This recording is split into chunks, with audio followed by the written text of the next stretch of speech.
Trade payables. Trade payables और trade receivables के just reverse होते हैं, बिल्कुल उल्टा होता है उनका। ट्रेड पेबल्स का मतलब कि जो शॉपकीपर है या कोई कंपनी है या कोई बिजनेस एंटिटी है, जो रूटीन के अंदर जो गुड्स क्रेडिट में परचेज करते हैं, उसके अगेंस्ट में जो पेमेंट उसको जो पे करना होता है, जो लिस्ट ऑफ सप्लायर्स, मान लीजिए मैंने मतलब जो शॉपकीपर है जिसकी बैलेंस शीट बना रहे हैं, जो ट्रेडर है, मेसर्स ABC लिमिटेड, उससे उसने गुड्स परचेज किया और क्रेडिट के ऊपर परचेज किए, 1 लाख का परचेज किया। मेसर्स XYZ लिमिटेड, इससे 2 लाख का क्रेडिट में गुड्स परचेज किया। ऐसे ही और पूरी लिस्ट है इसकी। 10 ऐसे सप्लायर्स हैं, उनसे किसी से 1 लाख का, किसी से 5 लाख का, किसी के 3 लाख का, इनसे टोटल हमने 15 लाख का गुड्स परचेज कर लिया। गुड्स परचेज किया जो रूटीन में जिसकी ट्रेडिंग कर रहे हैं, जिस गुड्स की रीसेल पर्पज के लिए हमने गुड्स परचेज किए हैं। तो ये जो लिस्ट है उसके अंदर ABC लिमिटेड भी है, XYZ भी है, और कोई CDE लिमिटेड भी होगा, और कोई 10 कंपनियां इसके अंदर, इन सब का टोटल। तो ये जो लिस्ट है ये क्या होती है, ये ट्रेड पेबल्स होते हैं। ये जो कंप्लीट जो लिस्ट होती है उसको ट्रेड पेबल्स बोलते हैं। Amount payable against purchase of goods और सर्विसेज और बोथ, यानी जो शॉपकीपर है, जो बिजनेसमैन है, जो कंपनी है, वो अमाउंट पेबल जो पे करने वाला है, जो उसको पे करेगा, जिसकी लाइबिलिटी उसने एक्सेप्ट करी है, किसके अगेंस्ट में, अगेंस्ट परचेज ऑफ गुड्स। जो गुड्स जो रूटीन में जिसकी ट्रेडिंग कर रहे हैं, वो जो गुड्स परचेज कर रहे हैं उसके अगेंस्ट में जो लाइबिलिटी उसने एक्सेप्ट करी है, amount payable against purchase of goods, या तो गुड्स उसने परचेज किए या सर्विसेज परचेज करिए या बोथ आइटम इसने परचेज किए, उसके अगेंस्ट में जो उसकी लाइबिलिटी है, जो उसको पेमेंट करना है 1 महीने बाद, 2 महीने बाद, 6 महीने बाद, जब भी उसको पेमेंट करना है, वो एक लिस्ट हो गई। उसमें बहुत सारे सप्लायर होते हैं, एक से ज़्यादा सप्लायर होते हैं, तो उसकी कंबाइंड जो लिस्ट है उसको ट्रेड पेबल बोलेंगे कंबाइंडली। ट्रेड पेबल क्या होता है, trade payable is equal to creditors plus bill payables. 2 item है इसके अंदर, क्रेडिटर्स प्लस बिल पेबल। अब क्रेडिटर क्या होता है साहब, और बिल पेबल्स ये क्या क्या भला है। तो क्रेडिटर क्या होता है,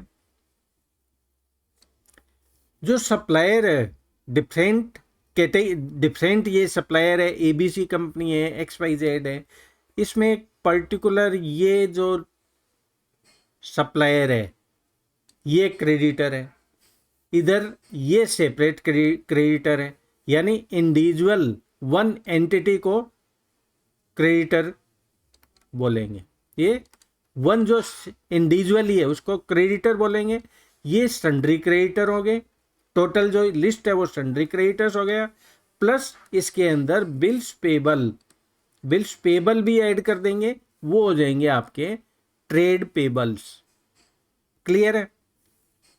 दोबारा मैं बताता हूं, मेसर्स A लिमिटेड गुड्स, उससे हमने गुड्स परचेज किया, कितने का, 5 लाख का।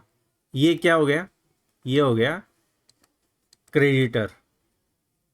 ठीक है। अब मिस्टर B से भी हमने परचेज कर लिया 7 लाख का, मिस्टर C से भी परचेज कर लिया, मेसर्स XYZ से भी परचेज कर लिया। ये क्या हो गया, list of debtors, sorry list of creditor. तो इंडिविजुअली ये तो हो गया क्रेडिटर, ये हो गया सन्ड्री क्रेडिटर।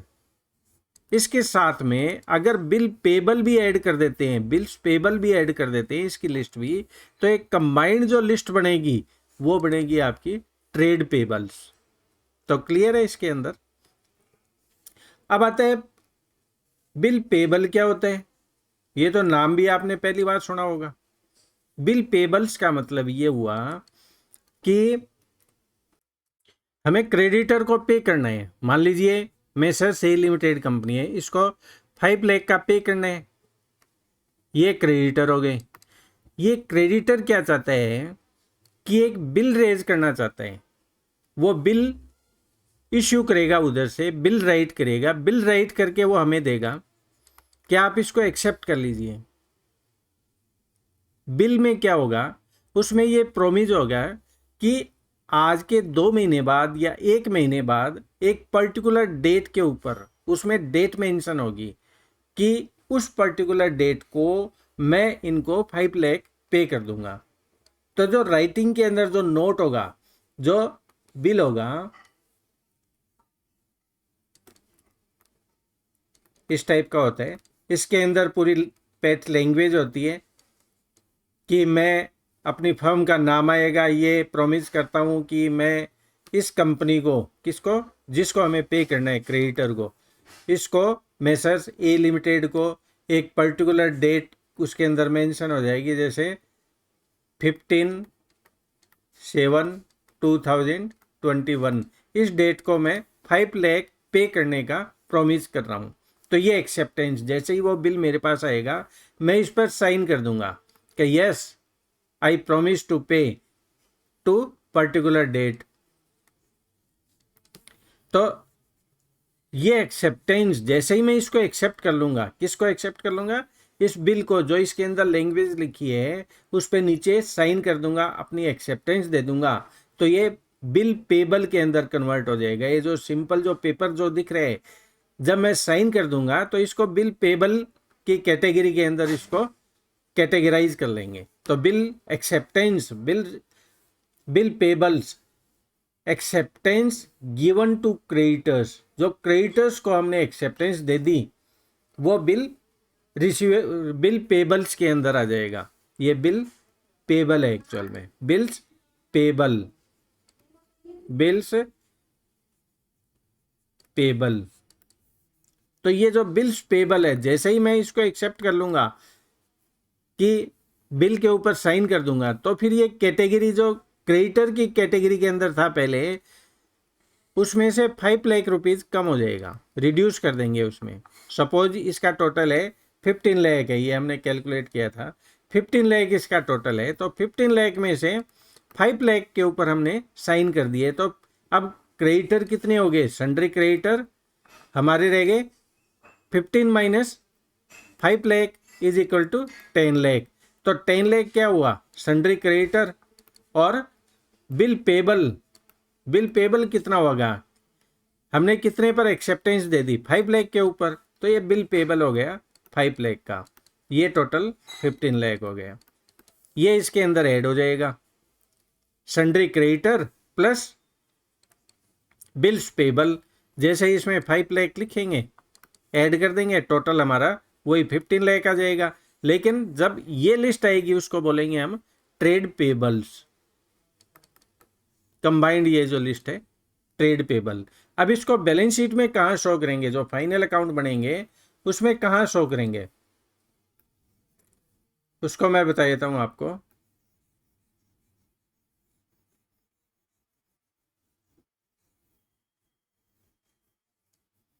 इसको बैलेंस शीट के अंदर शो करेंगे किस साइड में,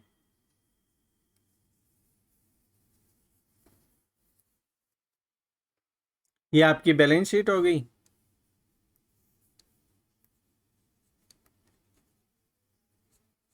बैलेंस शीट एज एट कोई भी पर्टिकुलर डेट होगी, उसके अंदर लाइबिलिटी साइड के अंदर इधर मेंशन करेंगे, क्या करेंगे, ट्रेड पेबल्स,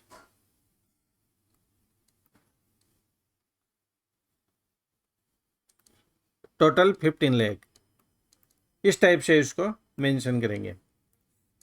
सपोज इसके अंदर सन्ड्री क्रेडिटर भी है और बिल पेबल भी है, तो इसका बाइफ्रिकेशन यहां पर दे देंगे, sundry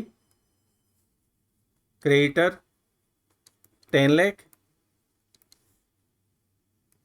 bills payable 5 lakh, total 15 lakh. इस टाइप से इसको फाइनल अकाउंट के अंदर दिखाते हैं। बैलेंस शीट का आइटम है, बैलेंस शीट में इसको मेंशन करते हैं।